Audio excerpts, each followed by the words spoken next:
I am back from Cape Cod, back in my domain. Today is Friday, and I am really taking some time today to organize, cleanse, refresh, and start anew in my business within some areas. One of them being just organizing the projects, the campaigns, the free creative flow, and making sure everything's laid out nicely. I've reorganized my Google Calendar and a couple other softwares that I use. I also decided to cleanse my Facebook groups. I noticed that I am a member to 10 plus Facebook groups. Most of them I don't use, so I actually deleted myself as a member. One of the questions I asked is, do I foresee myself using this group today? And that was a no for a lot of them. Then I said, do I foresee myself posting in this group? So I asked myself a couple of questions before I unsubscribed. Another is, say I know I need this group again, or I want to rejoin for some reason, I'm able to just go in and rejoin the group. It's really simple, it's not going anywhere. And that's one of the questions that I asked myself as well. I am now a member to a really unique luxury industry for real estate, where myself and marketing and luxury realtors are able to cohabitat and discuss in the same group. It's a luxury digital marketing group. There are room for introductions and questions, and I'm looking forward to getting involved with the conversation within that group, just seeing where it goes. My main goal for Facebook groups that I join is to speak to potential clients, grow my business through there, and have them send me a direct message or find out more on my website or other social media. I can give you what you need.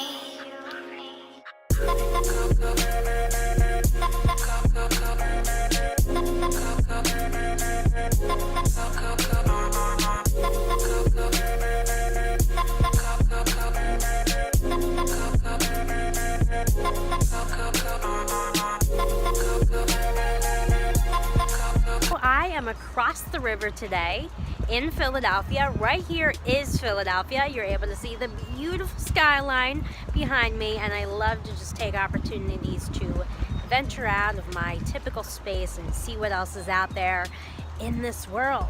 And today I am right by the river.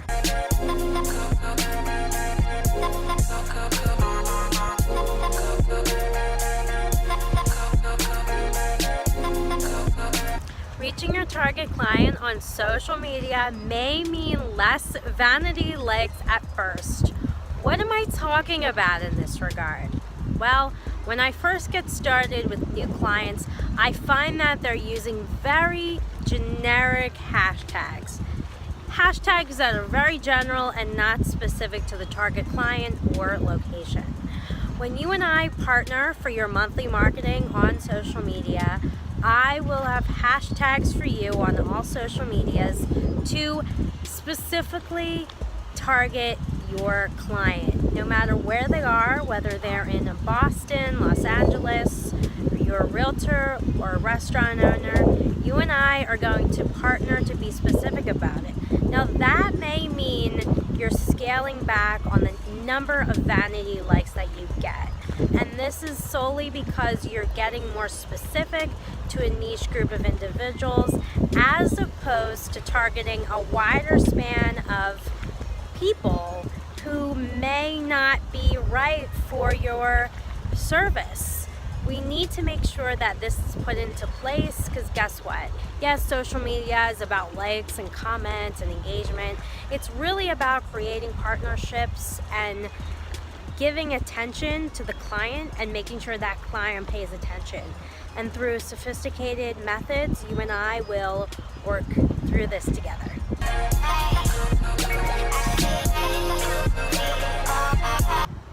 I have a new project underway with a restaurant client. I am set to start the marketing in November of 2017. Right now, it is towards the end of September 2017. The restaurant has reached out to me to partner them with an interior designer. And this is such a unique situation because they have their design concept, they have the building, the construction is underway, and their next phase is to partner with an interior designer in order to get fixtures, countertops, colors, and all the design components put together before I come in for the photo shoot. That's why it really behooves an interior designer to get to know me, get to know my business. Let's partner together. That's one of the conquests I've been on, is to find some interior designers. Thankfully, the time that the client has contacted me for an interior designer, I know a few of them in the area, so I will partner him with someone who is best for him. Ultimately, he will make the decision, and I know of a few. So are you an interior designer watching? I want to partner with you. I want to get to know you and your business and see how you and I are able to work together, because here's one way that we're able to work together, right? So La Fava, a restaurant, an office space, a business, is redesigning their space. They're in a new location. They're building from the ground up. They need you for the design. They need you for the color. You know what your job is.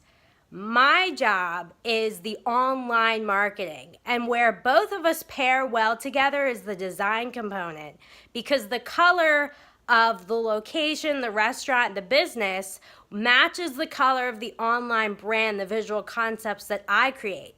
So it is smart of you and I to partner, work together with these businesses in order to service them as a team, to create an excellent partnership project, to work together, because guess what? Online reflects offline, and this is one example. They see a brand online, they see colors, they see a style, they see a mood, they see a vibe, then they walk in, they see that same vibe. That's recognition, that is a strong business, and that's growth. So let's do this.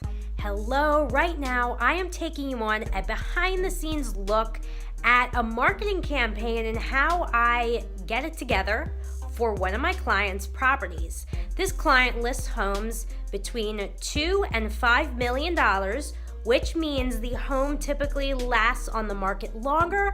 That means a longer marketing campaign, a lifespan, more strategic involvement, and changing up the campaigns for each individual home. So let's take a look at the doc. We have the neighbors, what the neighborhood is like, keywords, audience interest, locations surrounding the neighborhood, hashtags, and rankings for the neighborhood. That is at its earliest starting point. That is consistently evolving and changing and growing, because I'm always researching and finding new information about the neighborhood and from my client about the property. Those are general categories that I will break the property campaign down into just for my eyes and the client, so we know what's going on. We have a consensus, a write-up. It's important for my client to know that I know the area, I've done my part in the research. That is why it's presented in such a way. It's easily broken down into subsections so the client can take 5 minutes, take a look over it, make sure everything is right, and we're able to move forward with the campaign. Now remember, when we're campaigning for your property, it does involve the time. So this is a timeline approach. When you know you have a listing coming up on the market and say, okay, Francesca, it's September, I have a listing coming at the beginning of October. That is a great time, gives us about 2 or 3 weeks to strategize the property beforehand, make sure photos or video or open houses, brokers open, everything's in line with the property. I know what events are going on, how we're setting this out, so we're able to just execute and move everything forward on time. The less notice you give me, the less of a campaign response you will get at the time you want it. So let's just say you have a property that's going on the market tomorrow and you tell me today. Well, due to the scheduling of my week, I will definitely let you know that we will get moving on this campaign as soon as possible, whether it is tomorrow or the next day. However, it may be a simpler post, right? Just to introduce the property. With thought, with time, with execution, that gives us a better range. So it's always best to let me know information well in advance. 2, 3 weeks, 4 weeks. That is an optimum amount of time. I understand that things come up. I understand. But this reflects on your social media as well. So let's get it together. Let's make sure we're organized about this method and impress this upon your client, because the clarity you bring to your client allows them to communicate with you the best way throughout the time you're listing and selling and marketing the property, along with that client presentation that you're doing at the beginning of the property. And we're well aware of what's going on.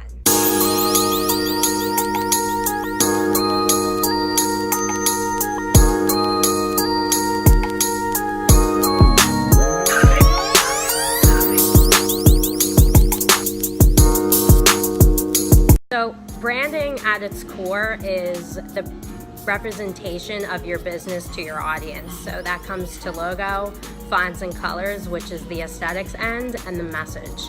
What are your business values and your purpose every day with your clients that needs to be represented in your online, in your social media, in your print, wherever you are marketing. How do you help them choose their colors? Do you give them, okay, the golds mean this, the black means this, the white means that, or do they really just tell you what colors they like and you kind of mold it to their taste? With colors, it comes more down to feeling. So the first step is there's an abundance of colors out there to choose from. What are you most drawn to? What brands do you like? Why do you like those brands? It comes down to the questions that I'm asking the client up front through a questionnaire. And from there, I'll match the colors. So for example, you have a large audience of realtors. So if it's a realtor who currently works with a company, they may want to stick to that general color scheme, yet different. Or if they're branding on their own and working with me, we go through a process of selecting the colors just to see what works best. Also, any topics that you want me to talk about, branding, marketing, message, target client, anything of that sort, I'm really well versed and I'm able to cover a lot of subjects. Plus, that'll help you get familiar with my business, my working style, how I work with clients, and what our relationship is going to look like.